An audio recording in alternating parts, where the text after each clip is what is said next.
My late 20s have been kicking my butt, so I'm gonna do something about it.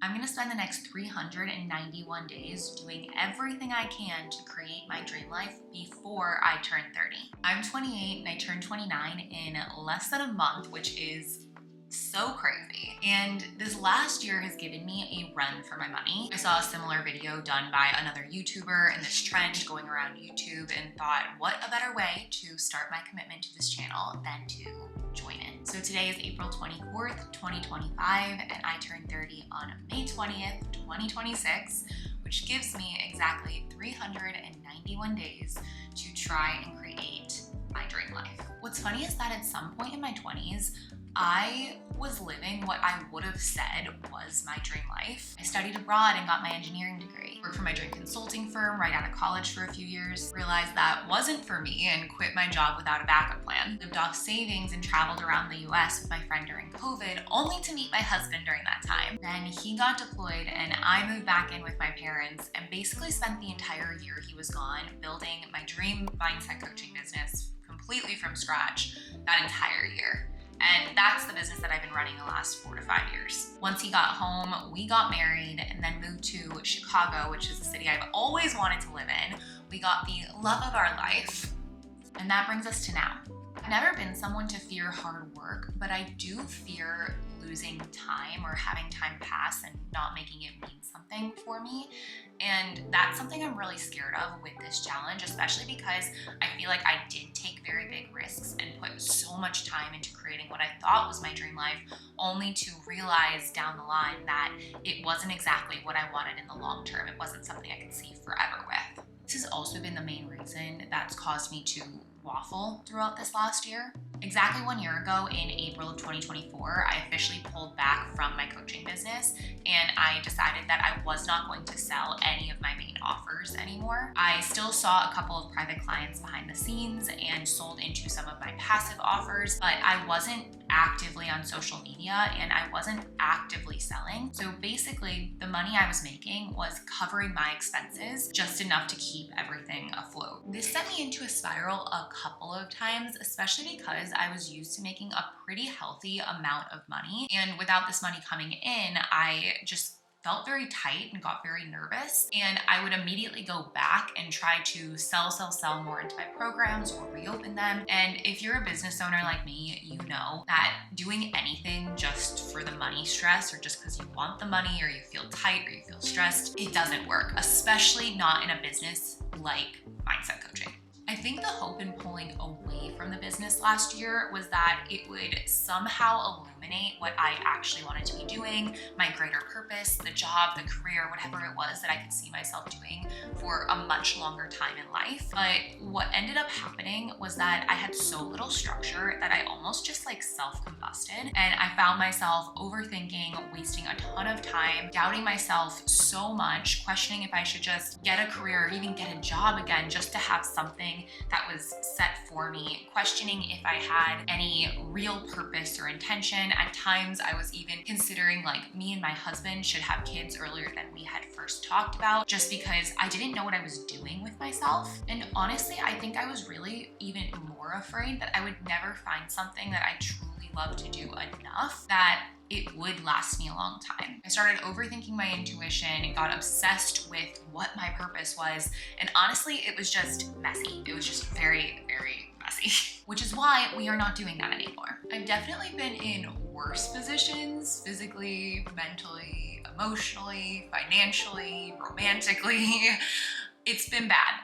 But for whatever reason, this kind of feels like my version of rock bottom at this stage of my life. And at the end of the day, I'm tired of it and I know no one's coming to save me, which is why this challenge is so beautiful and so personal to me, because I want to make that last year of my 20s really count. And I just like the idea of kind of setting a deadline for myself, because I know how good I am at wasting time and I don't want to waste the last year of my 20s. I want to use it to create the life that I want to live and become the person I want to be so I can enter into that decade of my life just so happy and excited for everything that's coming. From experience, I know that doing too much or really setting too big of goals never actually works for myself. And the only thing that's ever gotten me to do really big or hard things or make dramatic changes in my life is when I have said something and I've gotten my entire energy and body behind it, which is why the main way that I want to go about these next 391 days are not by just trying to check things off a list, but really living by a couple main guiding principles. So the first one is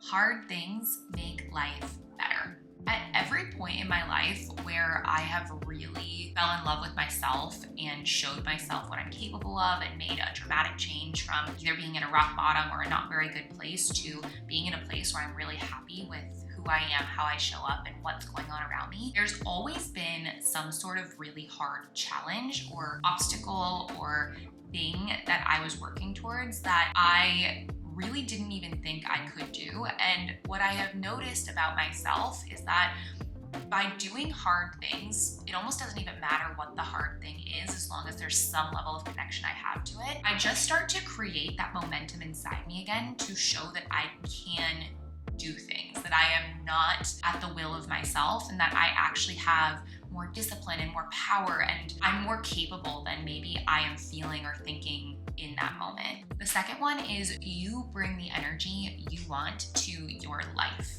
A lot of times when I have been in positions where I am not feeling very good about myself or feeling very good about my life, I play victim to my emotions and I let my emotions rule the show, which is what's been happening this last year. And when I let my emotions rule the show, I usually am waking up feeling anxious, and because I feel anxious, I make certain decisions, and it's almost like I am giving too much power and too much direction to my emotions.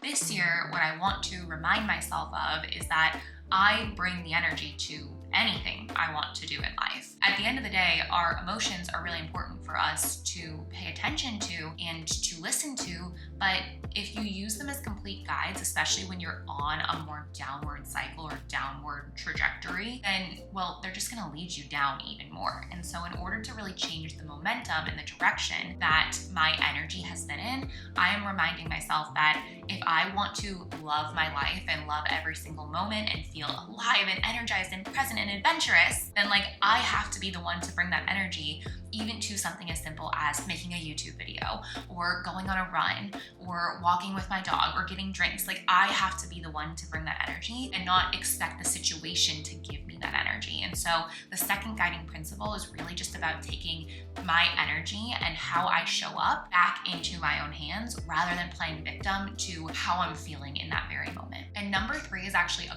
quote from a mentor of mine that I absolutely love. She says, if you don't stand in the truth of what you want, you'll inevitably get what you don't want. Which means that over these next 391 days, I want to practice showing up for the things that I actually want in life. And because I don't actually know what I want in life totally right now, I also want to pay more attention to what I do want and what I know I absolutely don't want, so that I can start to just realize and see where maybe I'm not standing in the truth of what I want because I am afraid that my parents will judge me or my friends will judge me or someone will say something or I'll fail and it won't work out. And I think bringing that lens to everything I do of what brings me joy, what do I actually want out of life, what are the moments, the people, the things that I do that actually really light me up? I think bringing that lens will just really help refine things, and even just focusing not on having to have the very clear purpose in my life, but instead focusing on the things I do know that I want. So those are my guiding principles, and they are by no means things that I think everybody needs in their life. They're just things that I've noticed that for my life, they've come across in different moments where I've been struggling or different moments where I've gotten out of struggling.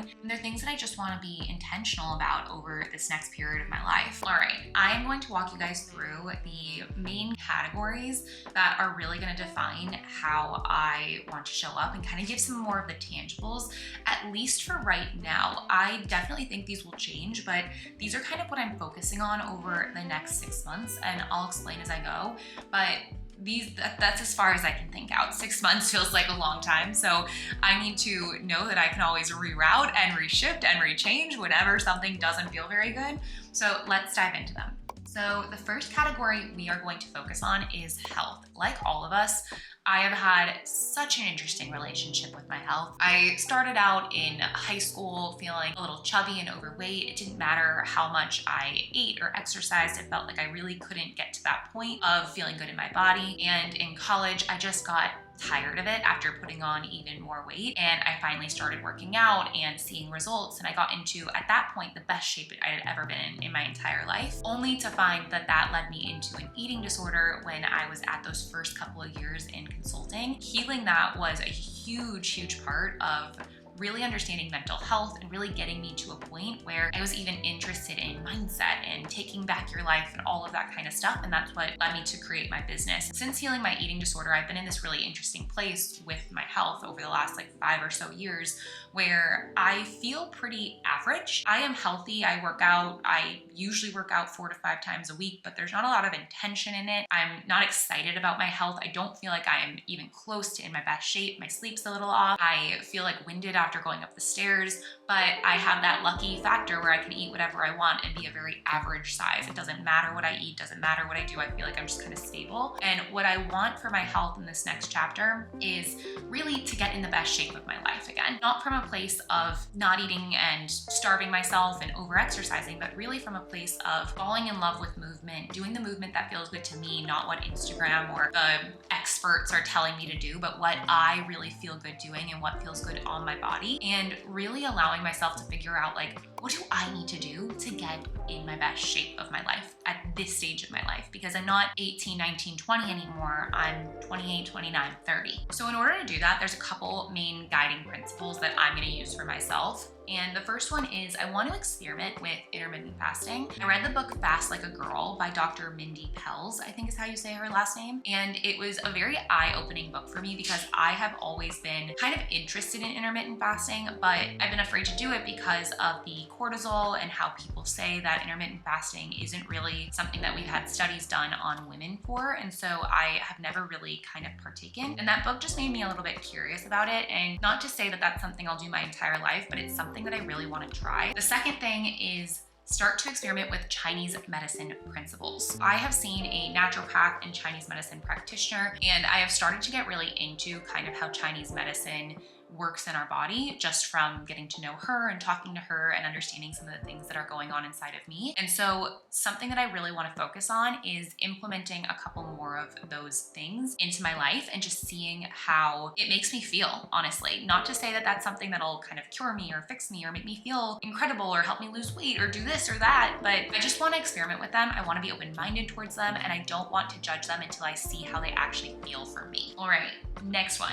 We are going to run the Chicago Marathon. I am so excited about this because running was something that helped me get into shape when I first started getting into shape back in college, but it was something that I started to abuse during that period of time when I more had the eating disorder tendencies. And it's something that I kind of really haven't dabbled very much in since then, just because I had such a one-to-one correlation with running, eating disorder, like running bad.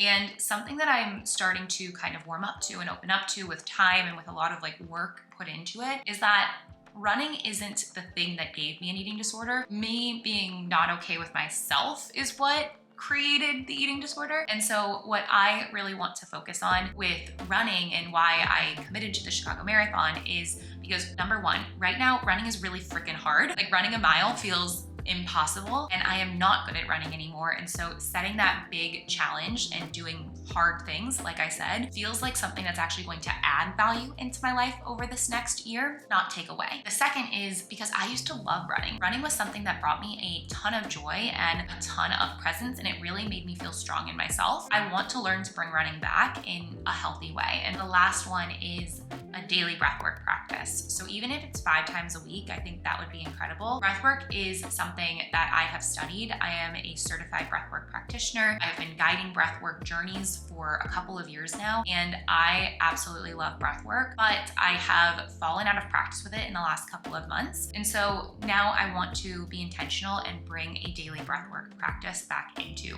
my life. So that's what we have for health. Now we're gonna jump into the next category, which is career. As I said before, career has been kind of like the thing this last year that I've gotten so fixated on. And because I've gotten so fixated on it, I've actually shut myself down. And so what I wanted to be really careful of when I put my career goals out there is that I just focused on one thing I know I wanted to do. It doesn't have to be something I know I want to do for life. It just has to be something that I know I'd feel sad and would regret if I looked back at my life and I never tried and never did it. And that was kind of how I used career. I didn't want to put a bunch of goals, then not do any of them or shut down because they're not lifelong things. I just wanted one thing I can focus on so I can complete it, say I did it, decide if I want to keep doing it, and then see where it brings me. The real focus, as you can tell, is YouTube. Yay. I want to be posting 2 videos a week on YouTube every single week. I am not very good at filming and editing, but I want to learn and I want to figure out what my style is, and I want to kind of look at editing and filming and video creation as a whole as a craft, as a practice. And I want to use it as like a skill that I am focusing and learning how to get better over the next period of time. The last thing in career is I will hit 100K subscribers on YouTube. For any of you who are like, oh my God, you're gonna do that in this amount of time? I don't really know how much time it's gonna take me. What I found for big goals, like the first time that I made multi-6 figures in my business, for example, like when I hit the 200K mark, I remember that I never was like, I have to hit this in 6 months. And if I did do that, I usually shot myself in the foot and it wouldn't work. And so when it comes to big goals, something that I've noticed that just works for me is that I say, this is my goal and I'm gonna keep showing up and I am not allowed to stop till I hit that goal. And so for this goal, this could take me 20 years, but I am not going to stop showing up until I hit this goal. And that's kind of the energy and the place that I'm coming from for this. 100K subscribers, you might not happen before 30, but you will happen eventually. And I am so excited for you. All right, and the last category, because remember, we're keeping this simple and these categories will change throughout this entire time. Lifestyle. For lifestyle, the first main thing that I have is that I want to focus on what brings me genuine joy. So this is what we were talking about earlier on. I just think that having that kind of hyper focus of at the end of every day, what were the best moments of my day? What were the moments where I just felt on top of the world and why do I think that was? Versus like, what were the things that I just remember doing that kind of drained the energy out of me? Having that reflection practice at the end of every day and starting to get more intentional about seeking out the things that bring me joy, bringing more of them into my life, adding them or doing the things that allow me to feel joy in different moments. That is kind of that main focus for the lifestyle. And this includes all of the friends, the activities that I do, the things I do to work out, the things I do during work, the things I do during my day, places I travel, all of it. Sometimes I think when we are going through a really big growth journey, we're so hyper focused on our goals or kind of like where we are going that we almost don't think about what is bringing us joy because we're so laser focused. And I know that that was the case for me when I built my coaching business. And this is something that I don't want to happen as I kind of go forth into this next chapter of my life. I want to be a little bit more intentional about noticing really quickly when there's something I don't like. And instead of just kind of focusing on goal, goal, goal, be like, maybe I actually want to do this differently, or maybe I want to reroute this, or maybe this isn't something I want. And so I am really excited about kind of bringing this focus in for lifestyle. The second is to go on the most epic international road trip. We actually already have the destination planned. We want to do this in Peru and I am super excited about it. The next one is take 2 big international trips. We do want to have a family and kids, and it's not that you can't travel with a family and kids. I'm sure that's something that we'll open our mind to once that happens, but it would be really awesome, just the 2 of us before we have kids, to get 2 really big trips on the books. All right, the next one. Attend as many weddings, trips with friends, trips to the lake, concerts, baseball games, and activities as possible. If someone is inviting us to something, or there is like activities or events or things that like are going on even in the city, like not around the country, because all our friends live kind of everywhere around the country and the world right now, we're gonna make an effort to go do it. Like if we can figure it out, we're gonna figure it out, especially right now, because we do kind of want to take advantage of this time before we have kids. And we want to make sure that we're like making the most of it because we know we're only gonna get busier. And we haven't always been the best about it. And finally, I want to learn to be better at documenting all of these moments, these things, these parts and pieces of my life that are so awesome and exciting and unique to me. Something that I remember I was really good at around that time where I was in college, and it was a huge like growth point for me in my life, is I was so good at documenting them. Like while I was abroad, I just remember treating everything like it was a luxury. So you were more attentive to take pictures. I had a really nice camera and I got really into photography, and it was so fun. It was artsy and it was creative, and the pictures didn't go anywhere because I didn't have like a huge audience to post them for or anything. It was just for me. And I think this year, something that I want to get really good at is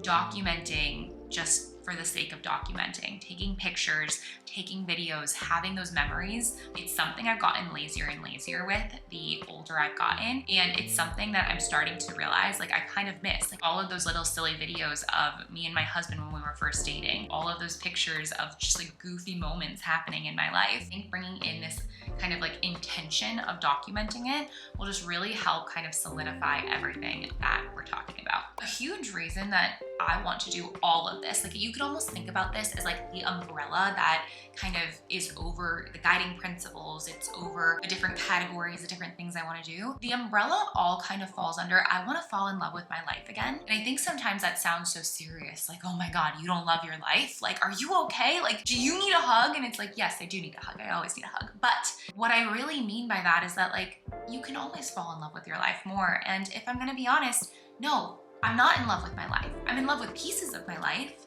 Like I love my dog and my husband, and I love my family. I love my friends. I love like going out and doing stuff. I love where we live, but not all of my life do I love right now. And also falling in love with life again, I think is a very different interaction than loving and feeling grateful for everything you have. I think when you're really in love and you're falling in love, you are just insanely present almost naturally. You're just so appreciative of everything that happens. You're seeing the good in everything around you. You want things to work out. And it almost feels like life just has this level of depth and magic and magnetism and excitement that you don't have in other places and other times. While I do love my life, and while I do have so much gratitude and appreciation for so much that I do have, what I really, really want this year to be about is just falling in love with that again. I'm so grateful for every single one of you who kind of stuck along to this point of the video. And if you do decide to do some sort of challenge like this, if you're another YouTuber somewhere on this